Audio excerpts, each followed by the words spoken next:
વૈભવ સૂર્યવંશી ભારતીય ક્રિકેટ ટીમમાં પસંદ કરાયેલા અત્યાર સુધીનો સૌથી યુવા ખેલાડી બની ગયો છે। 15 વર્ષ 71 દિવસના વૈભવને જૂન-જુલાઈમાં આયર્લેન્ડ અને ઇંગ્લેન્ડ સામેની T20 સિરીઝમાં તેમજ સપ્ટેમ્બરમાં યોજાનારી એશિયન ગેમ્સ માટે પસંદ કર્યો છે। એશિયન ગેમ્સમાં ક્રિકેટની મેચો T20 ફોર્મેટમાં જ રમાય છે। વૈભવ સૂર્યવંશીએ શેફાલીનો રેકોર્ડ પણ તોડ્યો છે। ટીમમાં પ્રથમ વખત સિલેક્ટ થવાના દિવસે સૌથી ઓછી ઉંમરના મામલે વૈભવે સૈફાલી વર્માનો રેકોર્ડ તોડ્યો છે।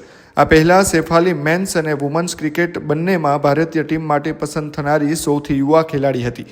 સૈફાલી જ્યારે પહેલીવાર સિલેક્ટ થઈ હતી ત્યારે તે 15 વર્ષ અને 220 દિવસની હતી, જ્યારે મેન્સ ક્રિકેટરોમાં આ રેકોર્ડ સચિન તેંડુલકરના નામે હતો। સચિન 16 વર્ષ 194 દિવસની ઉંમરે ભારતીય ટીમમાં પસંદ થયા હતા, ત્યારે સૈફાલીએ 15 વર્ષે 239 દિવસની ઉંમરે ભારત માટે પહેલી મેચ રમી લીધી હતી, જ્યારે સચિને 16 વર્ષે 205 દિવસની ઉંમરે ભારત માટે ડેબ્યુ કર્યું હતું।